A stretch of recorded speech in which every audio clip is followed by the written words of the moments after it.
अगर बुद्ध आनंदित नहीं होते तो सामने वाले के ऊपर टूट पड़ते। कृष्ण कोई आपसे अलग चीज नहीं है, कृष्ण अवस्था है।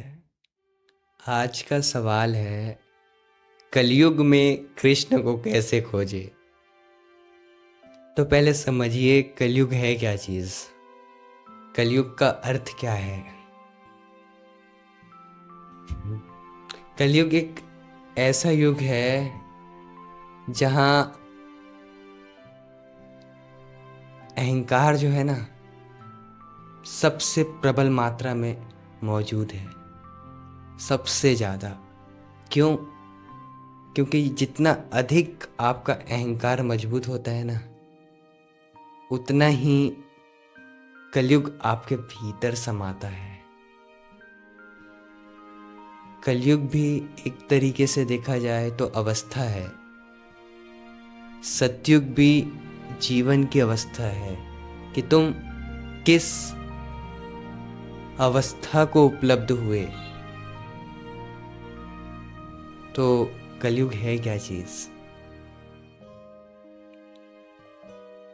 जब आप ध्यान से देखेंगे ना आपके आसपास के लोगों को, यहाँ कितना बेईमानी किया जा रहा है, कितनी चालबाजी किया जा रहा है, कितना स्वयं को धोखा दिया जा रहा है।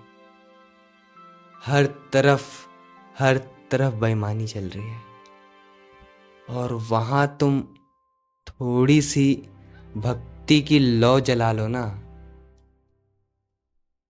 तो कलयुग में भी कृष्ण आपके लिए मौजूद हो जाएंगे। कृष्ण कहीं गए नहीं हैं, वो तो हैं।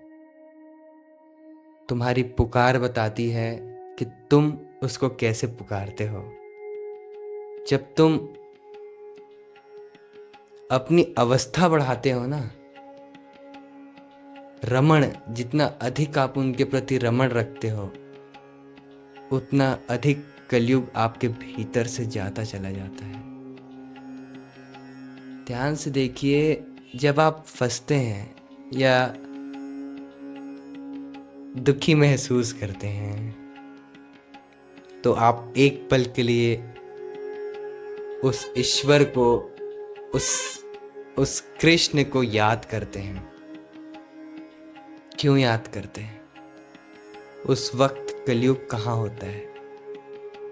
आप तो लीन हो जाते हैं ना उसको याद करते हुए, खोने लग जाते हैं ना, अहो भाव से भर जाते हैं ना, आपके भीतर मंगल गान छिड़ जाता है ना, हर तरफ रोशनी भर जाती है ना। जीवन ऐसे लगता है जैसे एक नया सवेरा, एक सूर्य उदय हो गया आपके लिए। वो प्रकाश आपकी आंखों में पड़ रही है और आप आनंद मग्न हो रहे हैं। यही अवस्था होती है भक्त की, जब वो इस कलयुग में भी कृष्ण को पुकार पाता है, कृष्ण की लौ को जला पाता है अपने हृदय में। हृदय ही तो आपको सबसे अधिक मात्रा में जागृत बनाती है, ध्यान देती है। प्रेम और ध्यान दो अलग चीज नहीं है। अगर आप प्रेम में है ना, तो ध्यान खुद ब खुद लग जाएगा, और अगर आप ध्यान में हैं तो प्रेम खुद ब खुद हो जाएगा। स्वभाव है दोनों। इसीलिए तो इस कलयुग का इस्तेमाल करो। जितना अधिक आप इसका इस्तेमाल करेंगे ना,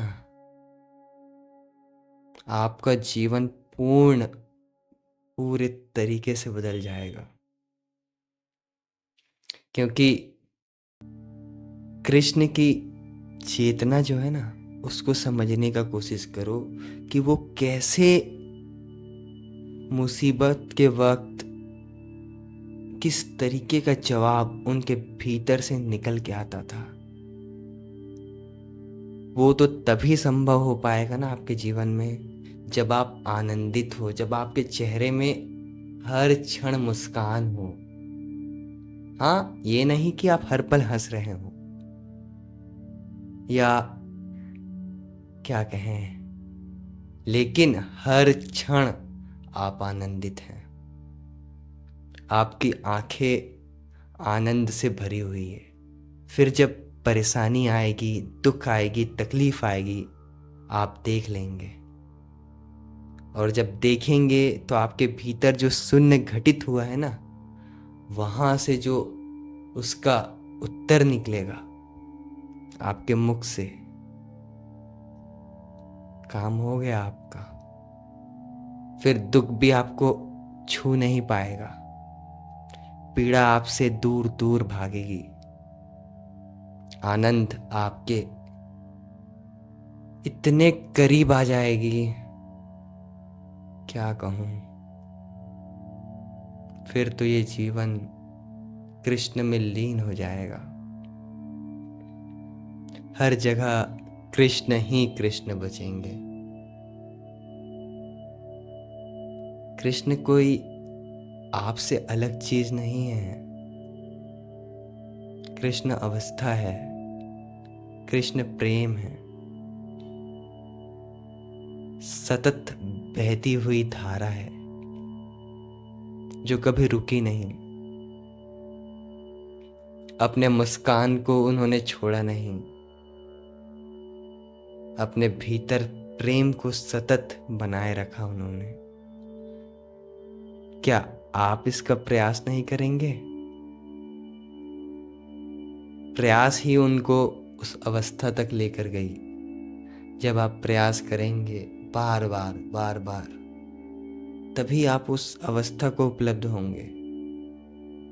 प्रयास ही नहीं करेंगे तो संभावना आपके लिए क्यों खुलेगी? मुश्किल है, कभी ना खुलेगी।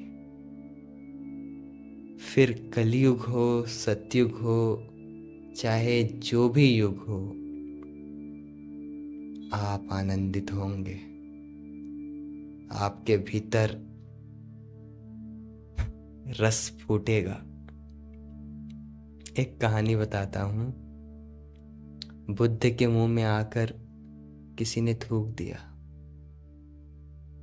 बुद्ध ने अपना मुंह ऐसे पोंछ लिया। क्या हुआ वहां? अगर बुद्ध आनंदित नहीं होते तो सामने वाले के ऊपर टूट पड़ते। जब आनंद की अवस्था को उपलब्ध होता है ना इंसान, तो हर पीड़ा, हर तकलीफ आसानी से सह लेता है। बस समझिए और कृष्ण को अपने हृदय में उतारिए। धन्यवाद आपका।